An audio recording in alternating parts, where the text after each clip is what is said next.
मेरे चैनल पर सारे आंगनवाड़ी सेविका सहायिकाओं का स्वागत है। आज बात करेंगे कि आखिर 4-4, 5-5 महीने से आंगनवाड़ी सेविका और सहायिकाओं का पेमेंट आखिर लंबित क्यों है। क्यों सरकार लाखों आंगनवाड़ी सेविका और सहायिकाओं का पेमेंट को होल्ड करके रखा है। क्या मजबूरियां हैं सरकार की। जब एक छोटा सा काम अगर किसी सरकारी कर्मचारी से नहीं हो पाता है, समय से थोड़ा सा विलम्ब हो जाता है, तो तुरंत उस पर शो काउज हो जाता है।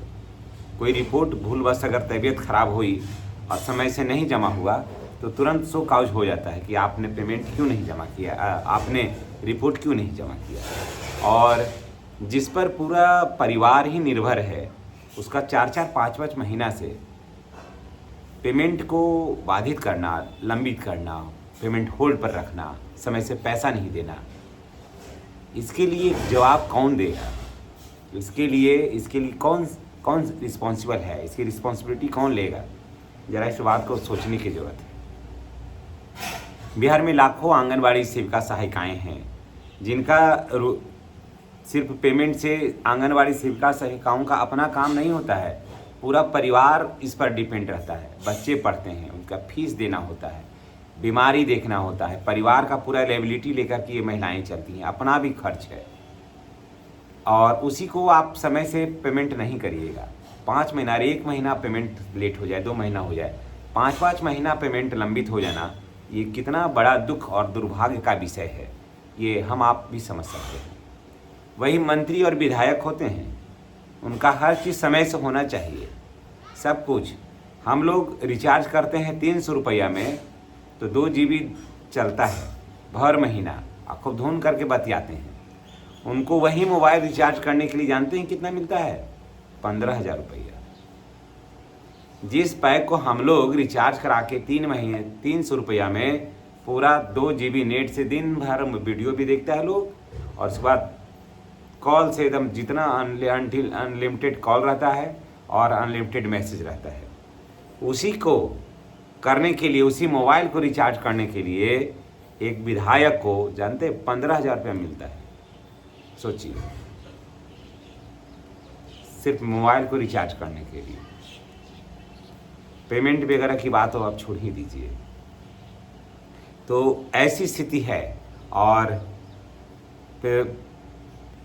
अभी लगभग लाखों आंगनवाड़ी सेविका और सहायिकाएं हैं जिनका पेमेंट जो है वो बाधित है। आखिर क्यों है, हम थोड़ा इसे जानते हैं।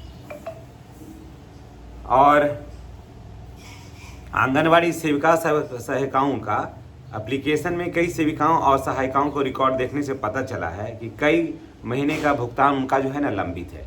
कुछ मामलों में नवंबर दिसंबर का भुगतान अभी पूरी तरह से अपडेट नहीं है, जबकि नए वित्तीय वर्ष अप्रैल और मई का भुगतान भी अभी स्पष्ट नहीं है। सोचिए, सबसे बड़ी चिंता की बात तो ये है कि आंगनवाड़ी कार्यकर्ता केवल सरकारी कार्य नहीं करती हैं, बल्कि परिवारों का अपना भरण पोषण करती है। 4-5-6 महीने पर वेतन भुगतान होता है तो परिवार के साथ आर्थिक संकट उत्पन्न हो जाता है, बच्चों की पढ़ाई बाधित हो जाती है, घर का खर्चा नहीं चल पाता है ना। अब सवाल उठता है कि किसी भी कार्यकर्ता की छोटी सी गलती हो जाए तो सरकारी कर्मी को तो तुरंत उस पर कार्रवाई हो जाती है, लेकिन अगर 5-5 महीना अगर आप पेमेंट नहीं दीजिएगा तो इसको कौन देखने वाला है। लेकिन इसी बीच में एक गुड न्यूज़ है आपके लिए कि जून के जो है ना सेकेंड वीक में जो है आपका पेमेंट आने की जो संभावना है वो हो जाएगा। अलॉटमेंट अभी वहाँ पर है नहीं, और DPO स्तर तक का जितने भी एब्सेंटी वगैरह है वो सभी ले लिया गया है। बिल वगैरह बन करके बिल्कुल तैयार है, यहाँ तक का सारा काम हो चुका है, यहाँ तक का कोई कठिनाई आपको नहीं है। बिल वगैरह भी बन गया है और आपको जो है अलॉटमेंट का इंतज़ार किया जा रहा है। अलॉटमेंट अभी नहीं आया है और उम्मीद किया जा रहा है कि आपको 20 के आसपास, 20 जून के आसपास जितने भी आंगनवाड़ी सेविका सहायिकाएं हैं उनका पेमेंट जो है वो 20 से पहले, 1-2 दिन पहले भी या बाद तक हो जाने की संभावना है। तो चलिए, ये एक गुड न्यूज़ है जितने भी आंगनवाड़ी सेविका सहायिकाएं हैं जो लंबे समय से पेमेंट का इंतज़ार कर रही हैं उनके लिए। तो चलिए, इसी के साथ हम आपसे विदा लेते हैं। नेक्स्ट वीडियो में हमारी और आपकी फिर मुलाकात होगी।